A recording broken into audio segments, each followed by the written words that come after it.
এটা breaking news আহি পৰিছে গুৱাহাটী চিকিৎসা মহাবিদ্যালয় হাস্পাতালত অঘটন খহি পৰিছে প্লাষ্টিক সাৰ্জাৰী বিভাগৰ চাদৰ অংশ ১৭ নম্বৰ বেডৰ ওপৰত পৰিল চাদৰ এটা অংশ বেডখনত আছিল এটি শিশু ৰোগী আৰু কোঠাটোত আছিল সৰ্বমুঠ ৫ গৰাকী ৰোগী সহ অভিভাৱক নিখাৰ ভাগতে কোঠাটোৰ পৰা স্থানান্তৰ কৰা হৈছে আটাইকেইগৰাকী ৰোগীক এটা শেহতীয়া খবৰ আমাৰ হাতত আহি পৰিছে ব্ৰেকিং নিউজ গুৱাহাটী চিকিৎসা মহাবিদ্যালয়ত এক অঘটন খহি পৰিছে প্লাষ্টিক সাৰ্জাৰী বিভাগৰ চাদৰ অংশ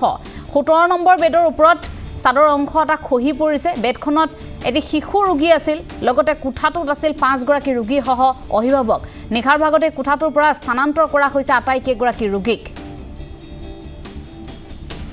গুৱাহাটী চিকিৎসা মহাবিদ্যালয় হাস্পাতালতে অঘটন ছাদ খহি পৰিছে কোনোমতে ৰোগীৰ প্ৰাণ ৰক্ষা পৰিছে এই কোঠাটোত এটি শিশু ৰোগী আছিল ৫ গৰাকী আন ৰোগী লগতে অভিভাৱক আছিল গতিকে সেই সকল কোনোমতে ৰক্ষা পৰিছে ছাদখনৰ অংশ এনেধৰণে খহি পৰাৰ দৃশ্যাংশ আমাৰ হাতত আহি পৰিছে নিখাৰ ভাগতে কোঠাটোৰ পৰা আন কোঠালৈ স্থানান্তৰিত কৰা হৈছে ৰোগীসকলক ১৭ নম্বৰ বেডৰ ওপৰত খহি পৰিছে ছাদৰ এটা অংশ গুৱাহাটী চিকিৎসা মহাবিদ্যালয়ত সংঘটিত হৈছে এই ঘটনা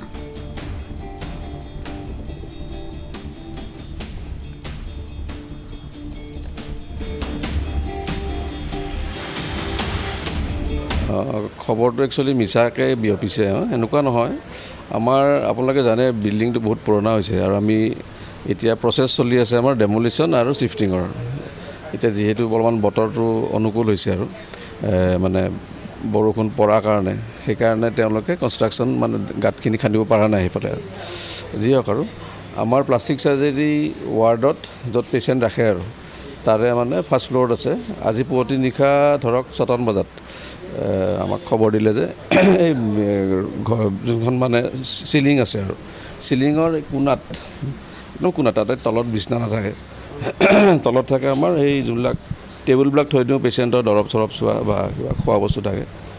তাতে অলপমান মানে দুটামান ছটা এনেকৈ পৰিছে দেখা পালোঁ আমি চাই পেলাই যে তাতে ৰদ কেইডাল ওলাইছে আৰু মানে গম পায় আৰু চিমেণ্টটো আৰু ৰদৰ মাজত চাগে পানী সোমাইছে আৰু বাহিৰত চাজাবিলাক থাকে নহয় যি ওপৰত কেতিয়াবা বাথৰুমো থাকে চিপি এজনমান হৈছিলে আৰু আমি এনেও এইবিলাক ভাঙি ওলাই এটা ৰুম ওলাই আছোঁ তো সেনেকৈ পৰি গৈছিলে গাত পৰা নাই কাৰো মানে পেচেণ্ট চিফ্ট কৰি মানে ৰুমটো চাফা কৰিব লাগিব নহয় আৰু আমি সেইখিনি জেগা অলপমান ৰিপেয়াৰ কৰিম আৰু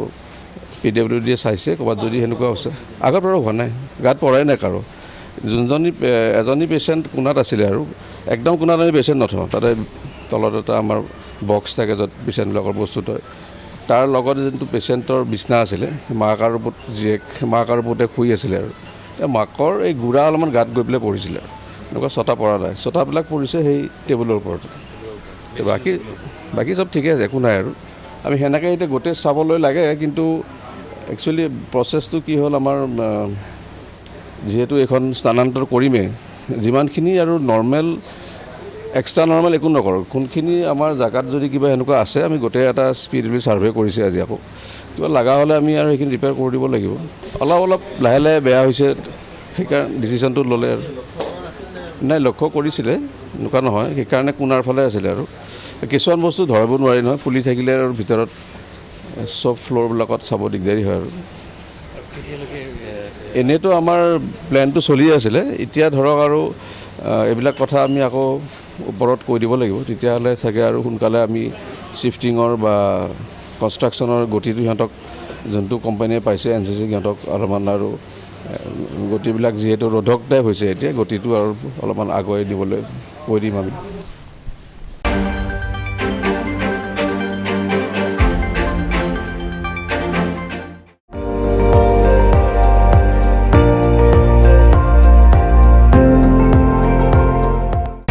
আপুনি চাই আছে ND24 সৰ্বশ্ৰেষ্ঠ নহয় সৰ্বোত্তমৰ দৌৰা